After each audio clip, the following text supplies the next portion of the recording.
Crystal. What's up, True Feelings family? How you guys doing today? If you're new to my channel, my name is Crystal, and I hope you stay. And if you do, welcome to the family. I can tell you this. Love Marriage Huntsville was dry as hell Saturday night, and I feel like that's what's happening with all of these reality TV shows. It's just something happening where they're getting weak. It's not interesting anymore, and I just feel like a lot of these shows have ran its damn course, and this is just one of them shows to me, although I feel like it hasn't been on a very long time like the Atlanta Housewives, who was struggling. But you know, they already got their struggle moments. They doing too much, and this whole Tiffany thing, it just really got me feeling some kind of way, y'all. I just feel like, how you gonna put this girl in here? She's what, 7-8 months pregnant. She gets to run her mouth, talk all this shit, and nobody from the cast can do anything to her or say anything to her without getting her blood pressure high, or they gonna look like a complete asshole. So I almost feel like it's very, very unfair to the cast to just have her blowing in, just turning it into this damn hood rat person who could just talk shit. No, it ain't nobody gonna touch her. So the show starts with Mel doing her business. Mel is like, don't you show me on here with all these ratchet ass heifers doing ratchet ass shit with these stupid storylines and all this crazy shit. Show me doing what I do best, and that's me making my money, taking care of my kids. Like seeing you in your element. Like, I like what she doing. Stay out of the mess, because that's all it is mess. So then Kimmy shows up, and they're having a talk and shit, and she's telling Kimmy, showing Kimmy, now you know how I'm making my money moves. But here come Kimmy talking about how shit ain't great at her damn house with this whole monster thing and the damn chores. And they talked a little bit about all the other little drama stuff that was going on. Just like I said, another little filler scene. I felt like everything we watched except for the last couple of scenes, they had to be just filler scenes. So now you got Tiffany meeting up with Stormy. Now in Tiffany's head, she thinks she gonna go over there and get Stormy's ass together because of her bringing up this whole text thing. So she thinks she gonna get her together with that. But she didn't. Stormy got her ass together, let her know. Maybe if you had brought the text up at your little powwow with Mel and that little luncheon, you wouldn't have had that damn conversation. You didn't bring it up. Therefore, there were still things in the air, and we're going to get them together, and they're out there, and that's that. That's it. That's all. Tiffany was sitting there looking stupid. She couldn't say anything back. What's she going to say? Like, really, what is she going to say? So now she's telling her the conversation that she had with Sheree and all the little punk ass shit she was doing with that conversation with Sheree.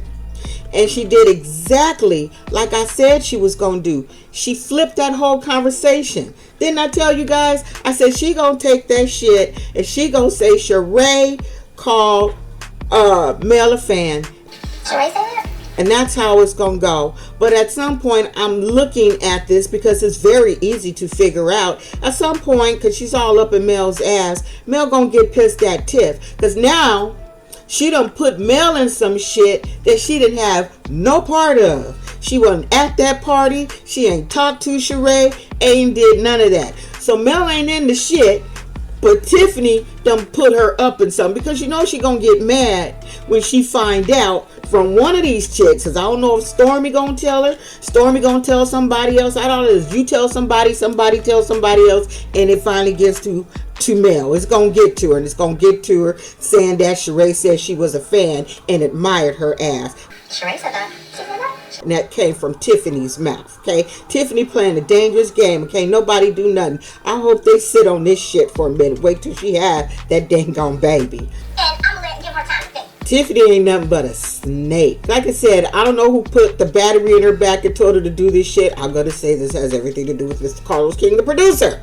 Carlos King, the producer. Like, he can't call it. Listen, can I just say something? And I hope I ain't, if there's any raindrops or whatever they call them. I don't appreciate a producer coming on here being a YouTuber. If you a producer, be a producer. Why are you coming over here and taking our little shit, sir? I don't think that shit's fair.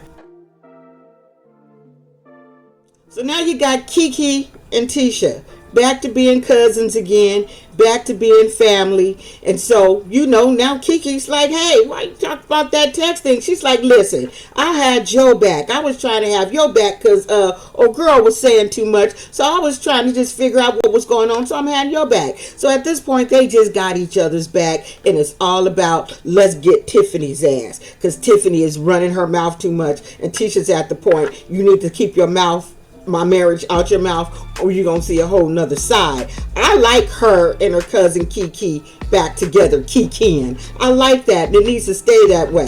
At the end of the day, Kiki was mad wrong, dead wrong for going to Mel's party, talking shit, saying anything about her cousin. Period. Flat. But people have disputes, cousins have disputes. It was a cute little scene, but like I said, a whole nother filler scene. I'm gonna let her keep saying that. Now, the scene that got on my nerves and was too damn long, it was the longest scene on there. That was Kimmy, Monster, and Maurice, okay? They done put this little boy in boot camp, okay? Now, I was thinking boot camp. No, it's a Maurice boot camp where you got this boy getting up at 6 and got about 20, 30 things that they want him to do, and they think his ass is supposed to remember. I wake up at 5. Most 14-year-olds are lazy as shit and don't want to do shit, okay? Period. That's how they are. I don't know what he's trying to do. He's kind of run like a military house. Make him get up and do his damn chores. Now, Maurice says he puts him on restriction, and not a restriction. He does things or discipline him, but homeboy adjusts. I had a son like that. When they adjust, that is something to be worried about, because they can adjust sitting their ass in the damn prison cell too. So he should be somewhat concerned. But at the same time, the boy is 14 years old. Now, I get Kimmy, how she feeling about being a step parent. I don't like to call myself that because I've been raising my daughter since she was 2, and my son, I've had them forever, okay? But I totally understand that when you are not the biological parent and you want this kid to do something and they're not doing it, then yes, it is for the other parent, the biological, step in and say something. Because we, as the step parent, we feel kind of funny going in on the person if it's not our child. And the little boy has a mama. So she's in, Maurice is kind of an asshole. I feel like he's the type of in a relationship where he just want to do shit the way he want to do it. He wants it done his way. He ain't trying to hear what she got to say, because I feel like they've been having this issue like way too long. And I think it's so unfair. You see this lady going to chemotherapy fucking every day, or I don't know how often she go, but she's sick. Make your lazy ass son get his punk ass up and get up and do some damn chores. She shouldn't have to be battling cancer and going through all this shit, and then your damn kid don't want to do shit. Maurice, get his ass in check, and you get your ass in check too. That was a little bit too much, but whatever, meant it. Simmer down. So now, y'all, the big finale, and everything that didn't make sense in this damn scene, it didn't make sense. So you got Marceau and Martell at Black. Black is the place for filming, okay? So he's sitting there trying to help old Dingbat pass his damn test, study for his damn real estate test yet again. Make sure I pass his test. I hope you get it, sir.